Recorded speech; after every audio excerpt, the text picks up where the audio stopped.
कि मैं आपको आज इनकम टैक्स इंस्पेक्टर कैसे बनते हैं, क्या क्या उसके लिए इंपॉर्टेंट बातें होती हैं, उसमें सैलरी कितना मिलता है, पावर कितना मिलता है, एलिजिबिलिटी क्या होती है, एग्ज़ाम क्या होता है, एज क्या होता है, हर चीज़ जो है उसके बारे में कंप्लीट जानकारी आपको दी जाएगी आज की वीडियो में।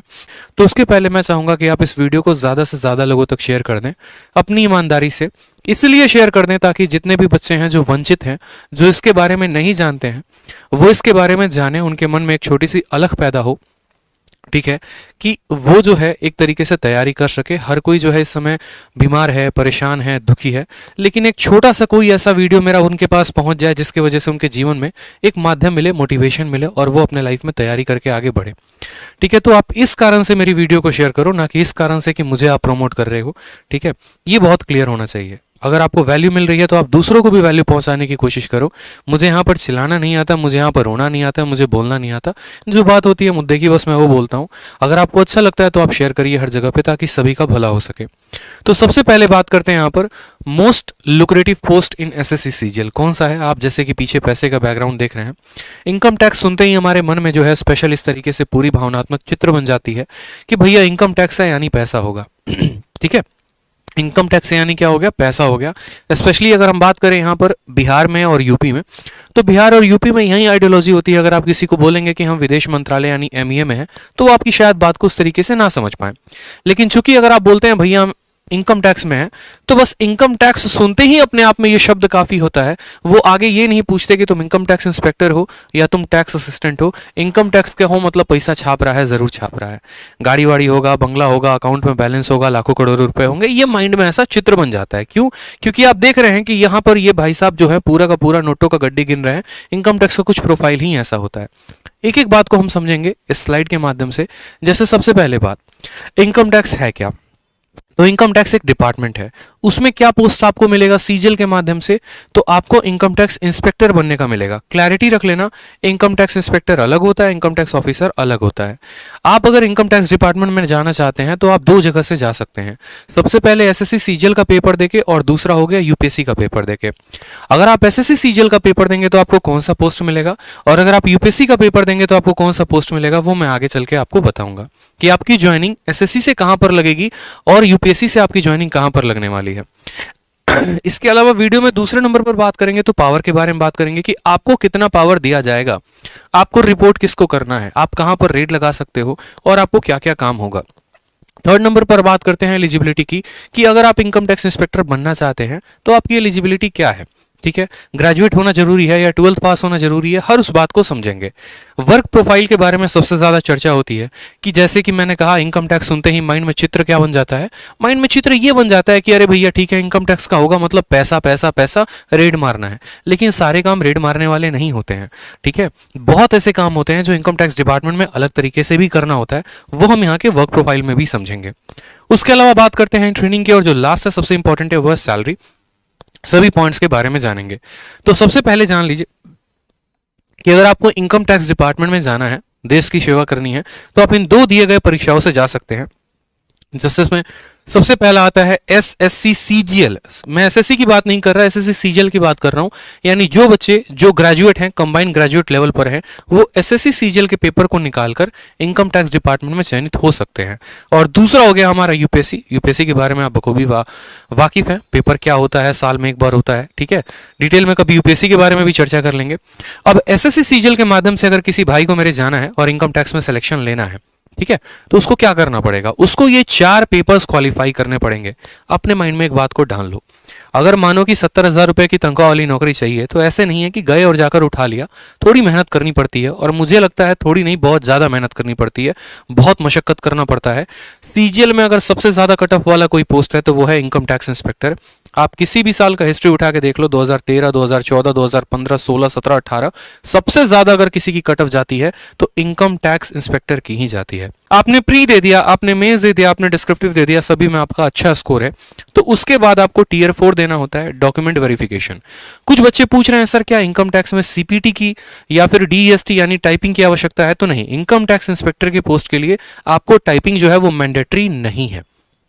किसी भी तरीके से टाइपिंग की कोई आवश्यकता नहीं है। टैक्स असिस्टेंट के लिए जरूरी है, लेकिन इनकम टैक्स इंस्पेक्टर के लिए जरूरी नहीं है। मतलब आप प्री दो, आप मेंस दो, डिस्क्रिप्टिव दो, सभी में हाई स्कोर लेके चलो, शुरू से बहुत ज्यादा नंबर का जो है वो लीड लेके चलो, और उसके बाद जो है आप यहां पर बढ़िया तरीके से इनकम टैक्स के लिए चयनित हो सकते हो। और लास्ट स्टेज होता है डॉक्यूमेंट वेरिफिकेशन, जहां पर आपको जाकर डॉक्यूमेंट वेरीफाई एसएससी के ऑफिस में करवाना पड़ता है।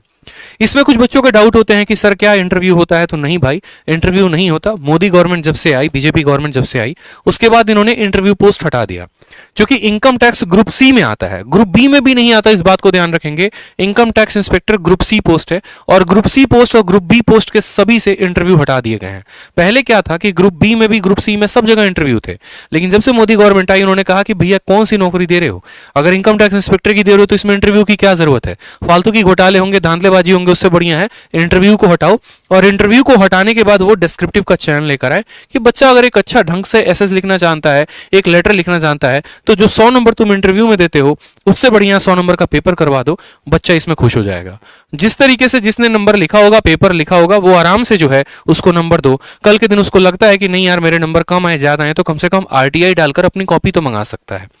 उसके बाद बात करते हैं फिजिकल टेस्ट के बारे में। जैसे कि एक्साइज इंस्पेक्टर में फिजिकल टेस्ट होता है, अदर डिपार्टमेंट में, इनकम टैक्स में कोई भी फिजिकल टेस्ट नहीं होता। ना कहीं भागना है, ना कहीं जाना है, ना कहीं दौड़ना है, कुछ भी नहीं है, कोई फिजिकल टेस्ट नहीं होता है।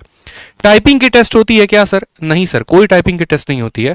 सीएसएस का पोस्ट है, उसमें टाइपिंग चाहिए होता है, विदेश मंत्रालय के पोस्ट के लिए टाइपिंग चाहिए होता है, लेकिन इनकम टैक्स इंस्पेक्टर बनने के लिए कोई भी टाइपिंग नहीं चाहिए होती। मतलब आपको सभी चीजों से मुक्ति है, बस काम इतना करना है कि हर पेपर में उच्चतम स्कोर लेके चलना है ताकि आप चयनित हो पाए। उसके बाद बात करते हैं पावर कितना है। तो आप रूबरू हैं इस पोस्ट से, इसमें खतरनाक पावर होता है, ठीक है। बहुत बढ़िया तरीके से आपको अच्छे अच्छे लेवल से दोस्ती होती है। जैसे मानो जिस दिन आपका इनकम टैक्स का रिजल्ट आएगा तो उसी दिन आपका एक ऑटोमेटिक व्हाट्सएप ग्रुप क्रिएट हो जाएगा, ठीक है। उस व्हाट्सएप ग्रुप में भारत में जितने भी उस साल के इनकम टैक्स इंस्पेक्टर सेलेक्टेड है वो सभी के सभी जुड़ जाएंगे। कोई कोलकाता में किसी की पोस्टिंग होगी, किसी की मुंबई में होगी, किसी की कहीं और पर, किसी अलग अलग देशों में होगा। एक तरीके से चंद पल भर के पहले, रिजल्ट आने के पहले आपके कोई दोस्त नहीं थे, और रिजल्ट आने के बाद पूरे इंडिया में सभी इनकम टैक्स इंस्पेक्टर्स जो है वो आपके फ्रेंड हो जाएंगे। जब आप डिपार्टमेंट में काम करना शुरू करेंगे तो आप सीधा रिपोर्ट करते हैं कमिश्नर को। इनकम टैक्स कमिश्नर ही डायरेक्ट आपके ट्रेनिंग में आते हैं, तो वहां से भी आपकी पहुंच जो है बहुत अच्छे अच्छे लेवल पर शुरू हो जाएगी। किसी भी डिपार्टमेंट में आपकी बहुत अच्छे तरीके से एक्सेस हो जाते हैं। कुछ पल पहले यूं समझ लो कि अगर पेपर पर भी साइन करवाना पड़ता था तो लाइन में लगे होते थे, जाकर लोगों से पूछना होता था, बात करनी होती थी, 10 घूस कहानी देनी पड़ती थी। लेकिन चंद दिनों के अंदर आप पूरे भारत में छा जाएंगे, आपकी पकड़ हर जगह पर होगी, ठीक है। यहां तक कि अगर आपके पड़ोसी को भी पता और वो करोड़पति है और उसको पता है कि इनकम टैक्स में है, तो वो भी थोड़ा संभल कर चलेगा कि भैया कहीं अगला हम पे रेड ना मरवा दे, ठीक है। इस बात से भी लोग बहुत ज्यादा डरते हैं। आपका जो नाम का आईडी कार्ड ही है ना, वो पूरे भारत में काफी है। कहीं पर भी आपकी पहचान को कराने के लिए आपको कुछ नहीं दिखाना, बस आयकर विभाग लिखा अपने आप में शब्द आज के समय में काफी है। क्योंकि आज के समय में टैक्स की चोरी हो गई, पैसे की चोरी हो गई, हर कोई करता है। सरकार से पैसे बचाने की हर किसी की नियत होती है, इस वजह से वो सबसे ज्यादा डरते हैं। ईमानदार आदमी कभी नहीं डरता, इस बात को ध्यान रखो, ठीक है। बात करते हैं पैसे के बारे में। तो बिल्कुल दो सोर्स ऑफ इनकम है, एक तो डायरेक्ट जो आपको गवर्नमेंट देती है, हर महीने अच्छे खासे पैसे आ जाते हैं सैलरी के रूप में, और दूसरा जो इनडायरेक्ट है, जो मैं यहाँ डायरेक्टली नहीं बोल सकता बट आप समझ सकते हैं। इनडायरेक्ट माध्यम से किस तरीके से, पुरानी प्रथा है, चलते आ रही है, ठीक है। करप्शन जो है वो एक पार्ट है, तो उस करप्शन के कहीं ना कहीं आप भी भागीदार होंगे अगर आप भी इनकम टैक्स में ऊपरवार लेंगे तो। खैर मैं ये नहीं बोलूंगा आपको लेना सही है या गलत है, वो आपकी चॉइस है। जैसे डॉरी सिस्टम में दहेज प्रथा है, वो आपकी चॉइस होती है कि आप लेते हैं नहीं लेते हैं, उसमें मेरा कोई कमेंट नहीं रहेगा। लेकिन हाँ, पैसे बहुत हैं। अगर आप चाहो तो आप एक दिन में भी, जैसे मेरा एक दोस्त है, खुद है, स्टूडेंट भी है, उसने बताया कि सर हमारा 2018 से वो सिलेक्टेड है। जब वो गए पहले दिन तो उनको ट्रेनिंग में ये बोला गया, उनके जो कमिश्नर है उन्होंने आके ये बात कही कि देखो भैया बात ऐसी है कि तुम्हारे ऐसे भी दिन आएंगे जिस दिन तुम्हें पहले ही दिन इतनी पैसे ऑफर कर दिए जाएंगे जितने तुम्हारे पूरे 1 महीने की सैलरी है, तो अभी थोड़ा संभल कर चलना, 2-3 महीने बाद जो है अपना देख लेना।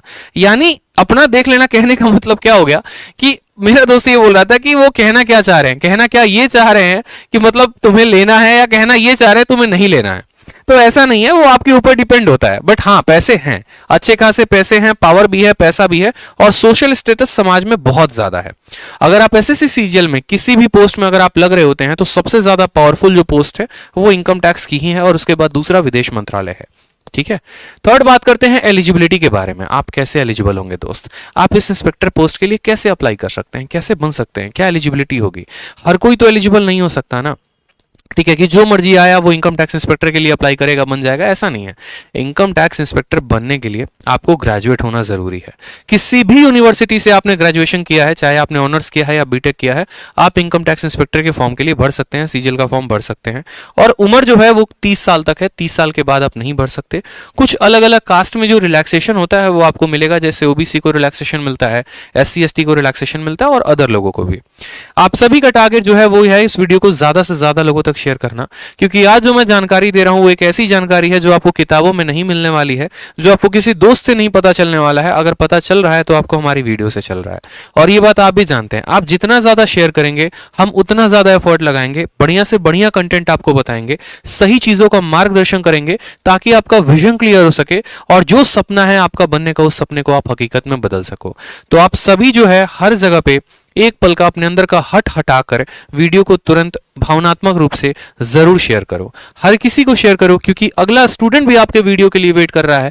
आप बहुत ऐसे टेलीग्राम ग्रुप में जुड़े होते हैं, बहुत ऐसे व्हाट्सएप ग्रुप में जुड़े होते हैं, आपको पता है कि आप वहां शेयर कर सकते हो, तो बस वो शेयर कर दो, ठीक है, ताकि बाकी बच्चे भी हमारे साथ जुड़ पाएं।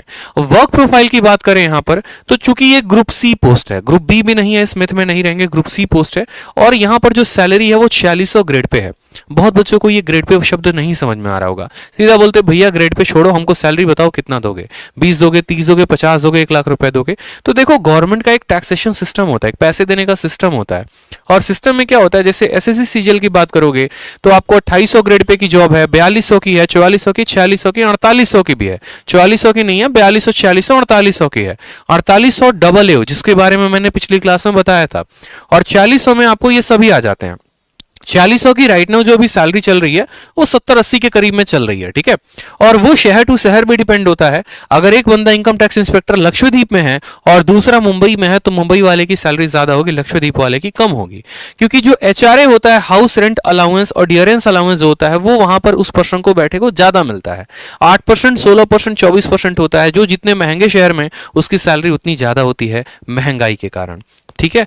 बात करते हैं यहां पर काम करने के बारे में, तो इनको काम क्या करना होता है, दो तरह के काम होते हैं, एक होता है असेसमेंट, दूसरा होता है नॉन असेसमेंट। असेसमेंट में अगर बात करेंगे तो जैसे ये सभी के इनकम टैक्स के रिकॉर्ड को वेरीफाई करते हैं कि भैया फलाने आदमी ने कितना भरा, फलाने आदमी ने कितना भरा, कितने कितने सैलरी इन लोगों ने भरी है, ठीक है, और कितना कितना टैक्स गवर्नमेंट को इन्होंने दिया है। इस वजह से अभी आप देख रहे होंगे कि आपके पैन कार्ड को आपके बैंक अकाउंट से लिंक किया जा रहा है, इस वजह से, ताकि गवर्नमेंट ये ट्रैक कर पाए कि आपका अकाउंट जो है, आपका पैन कार्ड कितने अकाउंट से लिंक है, आप कितना कितना पैसा किस किस अकाउंट में रखे हुए हो, आप सरकार को दे रहे हो इनकम टैक्स के रूप में पैसा या नहीं दे रहे हो। तो इन चीजों का जो वेरिफिकेशन होता है वो इनकम टैक्स डिपार्टमेंट करती है। नेक्स्ट बात करते हैं टीडीएस के क्लेम के बारे में। टीडीएस का भी क्लेम्स क्या होता है ये ध्यान रखते हैं, जैसे आपको अगर नहीं पता तो टैक्स को रिटर्न भी मंगाया जाता है। जैसे जितने लोग एग्जांपल के तौर पे मान लीजिए हम यहाँ नौकरी कर रहे हैं, मुझे यहाँ पर 10 लाख रुपए मिले, लेकिन वो 10 लाख के 10 लाख मैंने खर्च कर दिए और इसी एजुकेशन में ही खर्च किया, तो उसका मैं क्लेम करता हूं कि भैया मुझे आईटीआर वापस दो, इनकम टैक्स रिटर्न वापस दो, वो भी मुझे मिलता है। तो इन सभी चीजों का लेखा जोखा कौन रखता है, इनकम टैक्स डिपार्टमेंट रखती है। नेक्स्ट यहां पर आ गया रिफंड ऑफ कंपनीज, जो कि मैंने आपको बात की कि कंपनी को रिटर्न भी देना होता है। बहुत बच्चों को यही पता होता है कि यार सरकार तो सिर्फ हमसे टैक्स ही लेती है, ऐसा नहीं है। अगर मानिए कि मैंने महीने के 10 लाख रुपए कमाए और 10 लाख के 10 लाख मैंने लोगों को तनख्वाह देने के रूप में दे दिया, कि जैसे मानो 1 लाख रुपए मैंने किराया दे दिया, 1.5 लाख रुपए मैंने वर्कर्स की सैलरी दे दी, बाकी चीजों का मैंने बच्चों को बुक बांट दिया, तो क्या होगा कि जो मेरा टैक्स लग रहा है वो मुझे वापस मिल जाएगा। जो 60-70 हजार रुपए मेरे टैक्स में आएंगे वो वापस आ जाते हैं, उसके लिए मुझे आईटीआर भरना पड़ता है। तो ये सभी चीजों का भी लेखा जोखा कौन रखता है, इनकम टैक्स रखती है। इसके अलावा इंडिविजुअल लोगों पर भी जो नजर है वो हमारे इनकम टैक्स डिपार्टमेंट का काम होता है असेसमेंट के रूप में, ठीक है भाई। सभी वीडियो शेयर कर दो, मैं बार बार बता रहा हूं। अगर आप लोग को अच्छा कंटेंट चाहिए, वाकई में शब्द मेरे ज्यादा बड़े नहीं होंगे, मुझे ज्यादा चिल्लाना नहीं आता है, ज्यादा मुझे बात करनी नहीं आती है, लेकिन आप लोग को कंटेंट देना जो रेलिवेंट अप्रोप्रिएट होगा, जो जेन्युइन गाइडेंस होगी एक बड़े भाई की तरह, वो मैं जरूर करूंगा। तो हर जगह पर वीडियो शेयर कर दो, ठीक है। उसके बाद बात करते हैं नॉन असेसमेंट के बारे में। तो नॉन असेसमेंट में आपका सबसे इंपॉर्टेंट आ जाता है रेड। रेड मारने के लिए सबसे ज्यादा आप एक तरीके से ऐसे समझो कि आपके मन में सबसे उत्सुकता होती है। ये तो सभी काम होते हैं जो डेस्क जॉब होते हैं, जो आप अपने ऑफिस में कर रहे होते हैं, इसके लिए कहीं पर आपको जाने की आवश्यकता नहीं है। लेकिन हाँ, इसमें एक फील्ड जॉब होता है, वो है आपका रेड। ठीक है। जैसे आपने एनालाइज कर लिया, आपने पूरा का पूरा एकदम अपना जाल बिछा लिया, जैसे अभी कोई पीयूष जैन या आयुष जैन जो भी थे कानपुर में, पूरा का पूरा अपना डिपार्टमेंट सोच समझ के रहती है कि हाँ भैया इसके पास इतने की वेल्थ होगी, ऐसा होगा, इस तरीके से इसने कमाया होगा, चलो इसके ऊपर जो है बढ़िया से रेड मारते हैं। ऐसा नहीं कि आज मन बनाया उनके ऊपर रेड मारना है तो चले जाएंगे, पूरी एक असेसमेंट होती है, वारंट निकलता है, उस वारंट के तहत आपका पूरा का पूरा एक ऊपर से लेके नीचे तक हर ऑफिसर के सिग्नेचर्स होते हैं उसके अंदर, ठीक है, और आपको पूरा अधिकार दिया जाता है, तब आप वहां से जाते हैं वारंट लेकर और आप वहां पर रेड मारते हैं। और रेड सिर्फ 1 घंटे 2 घंटे की नहीं होती है मेरे भाई, जब तक अगले के पूरे पैसे तुमने वसूल नहीं कर लिए ना, तब तक उसके घर पे रेड पड़ी होती है, दीवारें तोड़ दी जाएंगी, पाइप तोड़ दिया जाएगा, जहां से हो सके वहां से पैसे निकाले जाएंगे, phone tap lines everything cut out हो जाता है और बढ़िया तरीके की रेड चल रही होती है। इसीलिए कहा जाता है यही रेड में अगर मानो आपने 1000 करोड़ का रेड मारा तो अगला बंदा जो है कहीं ना कहीं उसका 10% 20% तो आपको ऑफर कर ही देता है कि सर इतना ले लीजिए और बाकी पैसा छोड़ दीजिए। तो आपको पता है कि अगर 100 करोड़ का 10% आपको ऑफर हो रहा है तो आप खुद समझदार है, कैलकुलेट करने के लिए इतना मैं तो आप पढ़ते ही हैं कि आपको एक दिन में कितना रुपया मिल गया, ठीक है। बट अब ऐसा नहीं होता है, इतनी बातें नहीं देखी जाती हैं, वो आप डिपार्टमेंट में जाओगे तो वो आपको पता चल जाएगा। नेक्स्ट बात करते हैं सैलरी के बारे में।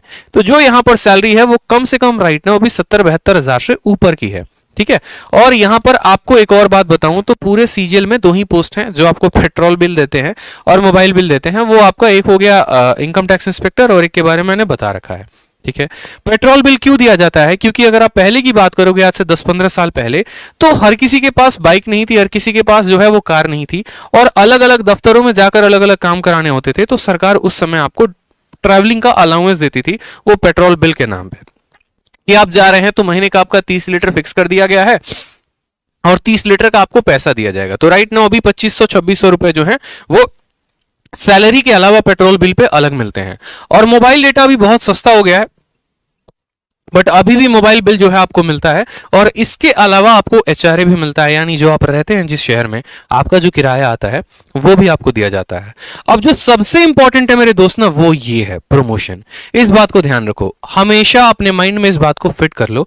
आप जैसे ये बात सोचते हो ना कि यार इनकम टैक्स इंस्पेक्टर के रूप में लगे तो आजीवन इनकम टैक्स इंस्पेक्टर ही रहेंगे, ऐसा नहीं है, ठीक है। आप जिस तरीके से सरकार को अपनी सेवाएं देते रहते हैं उनको भी इस बात का ध्यान होता है कि अगला हमारे लिए बहुत मेहनत कर रहा है, तो इसका भी ध्यान रखा जाए और उसी तरीके से आपका यहां पर प्रमोशन भी चल रहा होता है। सबसे पहले बात करें यहां पर तो टैक्स असिस्टेंट, ये भी सीजीएल के पोस्ट से ही कोई लगता है, ठीक है। उसके बाद सीनियर टैक्स असिस्टेंट। अब देखो सीजीएल में क्या होता है कि आप ऐसे समझो, मानो 700 का पेपर हुआ तो 700 में मैं अगर आपको ये बोलूं तो 650 जाती है इनकम टैक्स की कट ऑफ और मानो 600 जाती है आपको टैक्स असिस्टेंट की कट ऑफ। यानी मेरे 2 दोस्त हैं, राम है और श्याम है, दोनों ने ऐसे सीजीएल की तैयारी की, दोनों ने पेपर को दिया, राम के नंबर 600 आए और श्याम के नंबर 650 आए, कट ऑफ गई 650, तो श्याम जो है हमारा इनकम टैक्स इंस्पेक्टर बन गया और राम उसी एसएससी सीजीएल पोस्ट से बेचारा टैक्स असिस्टेंट बन गया। तो क्या कभी राम इनकम टैक्स इंस्पेक्टर बन पाएगा? तो जी हां बिल्कुल बन पाएगा। एसएससी सीजीएल में जो बंदा टैक्स असिस्टेंट लगता है 3 सालों के बाद क्या होता है कि उसका प्रमोशन सीनियर टैक्स असिस्टेंट में लग जाता है। इसकी सैलरी कम है, पावर कम है, सब कुछ है, इसको टाइपिंग का भी टेस्ट देना पड़ता है। 3 सालों के बाद ये सीनियर टैक्स असिस्टेंट बनता है, फिर उसके 3 सालों के बाद ये इनकम टैक्स इंस्पेक्टर बन जाता है। क्यों भैया? क्योंकि इसकी कट ऑफ कम थी, ये कम नंबर लेकर आया था, लेकिन वहीं पर जो हमारा श्याम है उसके नंबर ज्यादा थे, 700 में 650 थे और कट ऑफ कितनी गई थी? 650। तो ये बंदा डायरेक्ट जो है यहां पर सीधा का सीधा इनकम टैक्स इंस्पेक्टर लगता है। अब इनकम टैक्स इंस्पेक्टर ये बंदा लग चुका है, जैसे मानो मेरा जो है रिजल्ट आया, मैं इनकम टैक्स इंस्पेक्टर बन गया, तो उसके बाद क्या होगा? 6 से 10 साल तक लग जाते हैं इनकम टैक्स ऑफिसर बनने में। और बच्चों को ये दोनों बारे में इंफॉर्मेशन ही नहीं होता है, वो समझते हैं इनकम टैक्स इंस्पेक्टर और इनकम टैक्स ऑफिसर दोनों सेम है। तो छोटी सी डिफरेंस है वो बताई मैंने आपको यहां पर कि भैया देखो सीनियर टैक्स असिस्टेंट के बाद इनकम टैक्स इंस्पेक्टर बनते हो और इनकम टैक्स इंस्पेक्टर के बाद जो है आप इनकम टैक्स ऑफिसर बन सकते हो, ठीक है। जैसे कि मैंने कहा आपको कि इनकम टैक्स डिपार्टमेंट में आप 2 माध्यमों से लगते हो, एक हो जाता है आपका एसएससी सीजीएल के माध्यम से और दूसरा होता है यूपीएससी के माध्यम से। तो एसएससी सीजीएल क्वालिफाई करके आप इनकम टैक्स इंस्पेक्टर बनते हैं और यूपीएससी क्वालिफाई करके आप assistant commissioner of income tax यानी एसीआईटी बनते हैं। ठीक है। तो आप यहां से लेकर यहां तक, आपको अगर मानो कि आज आप यूपीएससी का पेपर देते हो, आपका नहीं निकलता है, तो भी कोई दिक्कत की बात नहीं है। आप 10 से 12 साल के अंदर, यहां पर कम से कम 12 से 14 साल के अंदर आपका प्रमोशन होकर यूपीएससी कैडर में आप चले आओगे। फिर डिप्यूटी कमिश्नर के बाद आप ज्वाइंट कमिश्नर बनते हो, और ज्वाइंट कमिश्नर के बाद आप एडिशनल कमिश्नर बनते हो। लास्ट प्रमोशन तक जाते जाते बहुत ऐसे कम लोग होते हैं जो एडिशनल कमिश्नर बन पाते हैं। ये वहीं बन पाएंगे जिन्होंने 20 या 21 साल की उम्र में ज्वाइन किया हुआ है। ठीक है। बाकी यहां पर जनरली पोस्ट जो है ज्यादा तक ज्वाइंट कमिश्नर तक जाते हैं, अगर उनकी प्रमोशन बहुत तेज होते हैं, डिपार्टमेंटल एग्जाम दे रहे होते हैं। तो इस तरीके से, तो ये थे आपके प्रमोशन, ये था पूरा का पूरा कंप्लीट प्रोसीजर इनकम टैक्स बनने का। मुझे लगता है कि मैंने आपको कंप्लीट जानकारी दी है कि इनकम टैक्स इंस्पेक्टर बनते कैसे हैं, क्या क्या प्रोसीजर्स होते हैं।